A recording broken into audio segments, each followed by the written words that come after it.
Hai semua, halo Sobat Cublak Suweng, gimana kabar kalian hari ini? Minggu pagi, wah kami akan selalu setia menemani kalian semua dengan berbagai kabar tentang politik di Indonesia pastinya ya. Jadi, bila kalian baru banget menemukan channel ini, channel Cublak Suweng, silahkan klik loncengnya dulu yuk untuk subscribe agar kalian tidak ketinggalan informasi terbaru dari kami pastinya hanya untuk Anda. Oke, kali ini Cublak Suweng punya kabar terbaru ya, yang lagi heboh tentang polemik utang Anies Baswedan. Wow. Nah, di sini ada isu tentang utang 50 miliar rupiah yang melibatkan bakal calon presiden atau capres dari Partai Nasdem yaitu Anies Baswedan dan wakil ketua Dewan Pembina Partai Gerindra yaitu Sandiaga Uno yang semakin bergulir menjelang Pilpres 2024. Polemik ini bermula saat Sandi yang mengungkap ada perjanjian antara dirinya, Anies dan Ketua Umum Partai Gerindra Prabowo Subianto saat Pilkada DKI 2017 lalu. Ia tak mengungkap isi perjanjiannya, namun isu merembet ke utang piutang saat Anies dan Sandi menjadi pasangan calon di Pilkada. Awalnya, utang Anies ke Sandi ini dikabarkan senilai 50 miliar rupiah. Hal itu pun diungkap Waketum Partai Golkar yaitu Erwin Aksa yang terlibat dalam perjanjian antara Anies dengan Sandi. Dan belakangan muncul kembali nih salinan surat pernyataan antara Anies dengan Sandi pada Pilkada DKI Jakarta 2017 silam. Di dalam salinan tersebut, utang Anies ke Sandiaga Uno bernilai total 92 miliar rupiah. Dengan demikian saya mengakui total jumlah dana pinjaman 1, dana pinjaman 2, dan dana pinjaman 3 ya adalah sebesar 93 miliar. Bunyi salah satu poin surat tertanggal 9 Maret 2017. Jadi kalau dihitung-hitung total itu nggak cuma 50 miliar yang ada, tapi ternyata dikabarkan Anies ini berhutang sampai 92 miliar kepada Sandiaga Uno. Lantas gimana dengan respon Anies Baswedan sendiri? Nah, di sini Anies Baswedan membantah ya kalau punya utang miliaran rupiah ke Sandiaga Uno. Di sini Anies menjelaskan bahwa uang 50 miliar itu adalah pemberian dari pendukung saat Pilkada.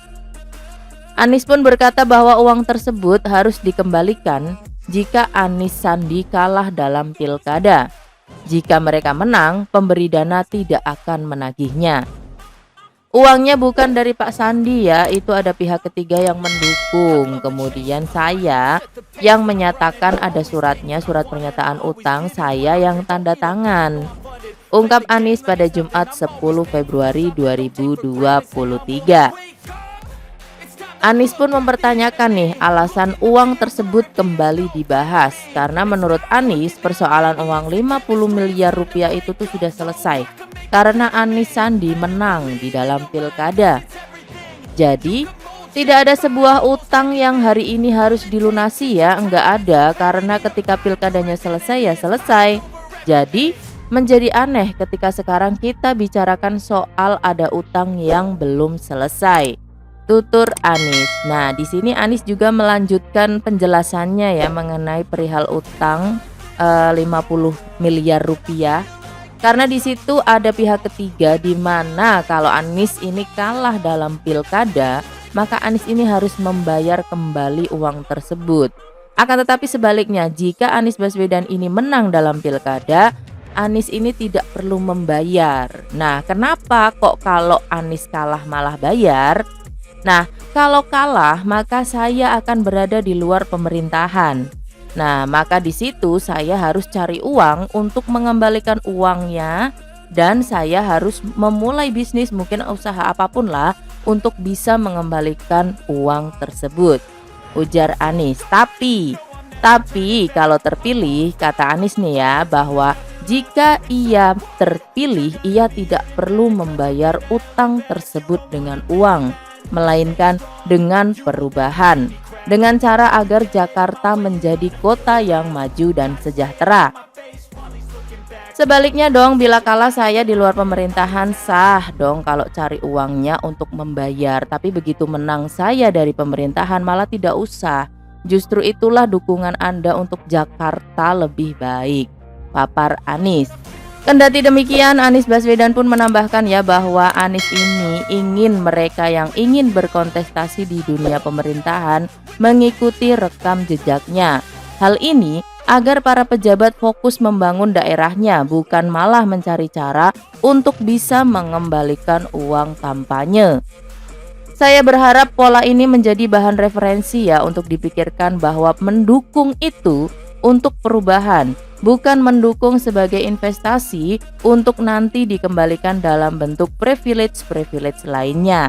Tutur Anies. Jadi di sini memang ada kesepakatan ya dari beberapa pihak untuk Pilkada Anies Baswedan di 2017 kemarin.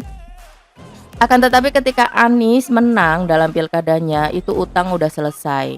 Jadi diganti dengan pembangunan daerah Jakarta gitu. Dan di sini Anies berharap bahwa cara itu yang harus digunakan ya untuk kedepannya dalam pemerintahan, agar para pejabat ini tidak perlu pusing-pusing untuk mengembalikan uang kampanye ya. Jadi mereka hanya berfokus untuk membangun daerahnya masing-masing ketika sudah terpilih. Kecuali kalau tidak terpilih, nah itu memang ada syarat untuk mengembalikan utangnya.